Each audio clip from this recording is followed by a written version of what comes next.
আইপিএলের প্রত্যেক কটা টিমের রিটেন এবং রিলিজ লিস্ট জমা পড়ে গেছে বিসিসিআইয়ের কাছে। তো আজকে আমি চেন্নাইয়ের টিমকে নিয়ে ভিডিও বানাচ্ছি।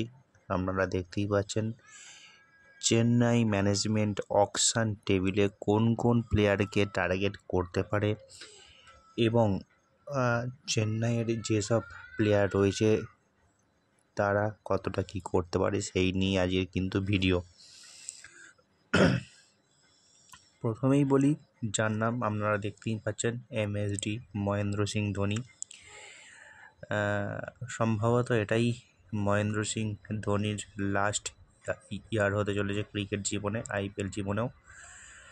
তো হয়তো মাঝপথেও ধোনি সরে যেতে পারে আইপিএল থেকে। তো তারপরের নাম হচ্ছে ঋতুরাজ গাইকোয়াড়। ঋতুরাজ গাইকোয়াড় কিন্তু একজন চেন্নাইয়ের পুরনো যোদ্ধা, খুব ভালো ভালো পারফরমেন্স করেছে চেন্নাইয়ের হয়ে। ঋতুরাজ গাইকোয়াড় কিন্তু ব্যাটসম্যান ওপেন করতে খুব ভালোবাসে। তো চেন্নাইয়ের দিক থেকে ফার্স্ট ওপেনার হচ্ছে ঋতুরাজ গাইকোয়াড়। পরের নাম হচ্ছে সঞ্জু স্যামসন।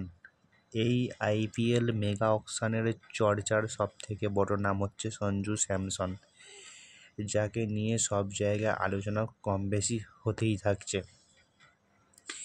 এই স্যামসনকে কিন্তু ট্রেড করে চেন্নাই নিয়েছে রাজস্থান থেকে। এই কারণেই নিয়েছে কারণ স্যামসনের মধ্যে ক্যাপ্টেন্সি অ্যাবিলিটি রয়েছে, প্লাস ব্যাটিং করার ক্ষমতা রয়েছে, দল পরিচালনার ক্ষমতা রয়েছে। এই কারণেই কিন্তু চেন্নাই স্যামসনকে নিয়ে এসছে। সুতরাং আমার মনে হয় চেন্নাইয়ের ভবিষ্যতের ক্যাপ্টেন কিন্তু সঞ্জু স্যামসন, এবং খুব বেশি দিন হয়তো ধোনি আর আইপিএলে নেই। ধোনির রাখা জায়গায় মনে হয় স্যামসন খুব তাড়াতাড়ি আসছে ক্যাপ্টেন হিসেবে। পরের নাম হচ্ছে শিবম দুবে। শিবম দুবে কিন্তু একজন খুব পুরনো যোদ্ধা, ব্যাটে বলে দুদিক থেকে কিন্তু চেন্নাইকে সাপোর্ট করে আসছে বেশ বহুদিন ধরে। তো শিবম দুবে একজন middle order batsman, pacer, allrounder. এইবার বলি টার্গেট প্লেয়ার। চেন্নাই অকশানে কোন কোন প্লেয়ারকে টার্গেট করতে পারে? দেখুন, চেন্নাই সবসময় একটু বয়স্ক প্লেয়ার নিতে ভালোবাসে। তো আমার মনে হয় যেহেতু ম্যাক্সওয়েল ফ্রি রয়েছে, আমার মনে হয় চেন্নাই ম্যাক্সওয়েলকে টার্গেট করতে পারে অকশানে। ম্যাক্সওয়েল কিন্তু চেন্নাইয়ের টিমের জন্য আমার মনে হয় নির্ভরযোগ্য একজন ব্যাটার হবে, প্লাস 2-1 ওভার বল ঘুরিয়েও দিতে পারে। তাই জন্য আমার মনে হয় ম্যাক্সওয়েল একজন ভালো অপশান চেন্নাইয়ের জন্য। পরের নাম্বার হচ্ছে যার দিকে চেন্নাই ঝাঁপাতে পারে সম্পূর্ণভাবে, সেটা হচ্ছে আন্দ্রে রাসেল। আন্দ্রে রাসেলকে কিন্তু কলকাতা ছেড়ে দিয়েছে এই বছর, আপনারা খুব ভালোভাবেই জানেন। কেকেআর কিন্তু আন্দ্রে রাসেলকে ছেড়ে দিয়েছে। তো আমার মনে হয় চেন্নাই কিন্তু অকশন টেবিলে আন্দ্রে রাসেলকে নেবার চেষ্টা করবে। যদিও আন্দ্রে রাসেলের বয়স 37 বছর, তা হলেও 2-1 বছর যদি খেলানো যায় সেই দিক থেকে কিন্তু আন্দ্রে রাসেলকে চেন্নাই নেবার চেষ্টা করবে। কারণ মিডিল অর্ডারে শিবম দুবের পরে কিন্তু আন্দ্রে রাসেলকে ইউজ করতে পারে। আন্দ্রে রাসেলের বিস্ফোরক ব্যাটিং প্লাস বোলিং কার্যকর হতে পারে চেন্নাইয়ের জন্য। যদি আন্দ্রে রাসেলকে না পাওয়া যায় তাহলে কিন্তু চেষ্টা করবে চেন্নাই ক্যামরুন গ্রিনকে নেবার জন্য। ক্যামরুন গ্রিনের দিকে কিন্তু বেশ কয়েকটি ফ্র্যাঞ্চাইজির নজর রয়েছে।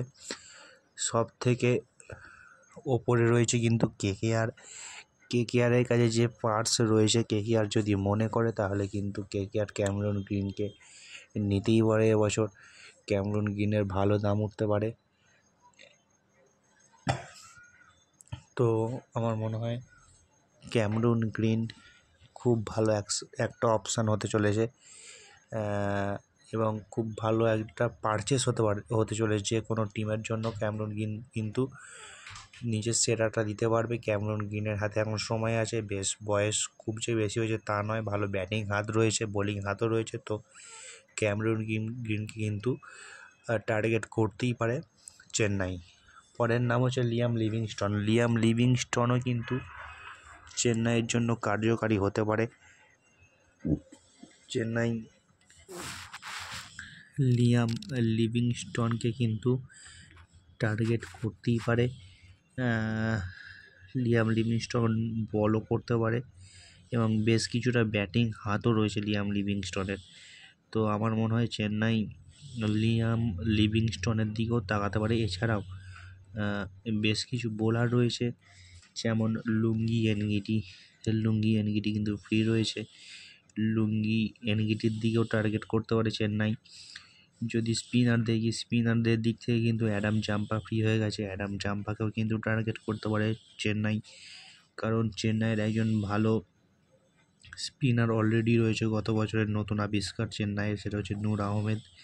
তো নূর আহমেদের পর আর একটা যদি ভালো স্পিনার নিতে চায় তাহলে কিন্তু অবশ্যই অ্যাডাম জাম্পাকে ট্রাই করতে পারে, মানে অ্যাডাম জাম্পার দিকে তাকাতে পারে চেন্নাই। তো আমার মনে হয় মোটামুটি টিম যা চেন্নাইয়ে রয়েছে এই কটা প্লেয়ারকে টার্গেট করলে আমার মনে হয় চেন্নাই টিমটা সেট আপ হয়ে যাবে। তো আপনাদের কি মতামত অবশ্যই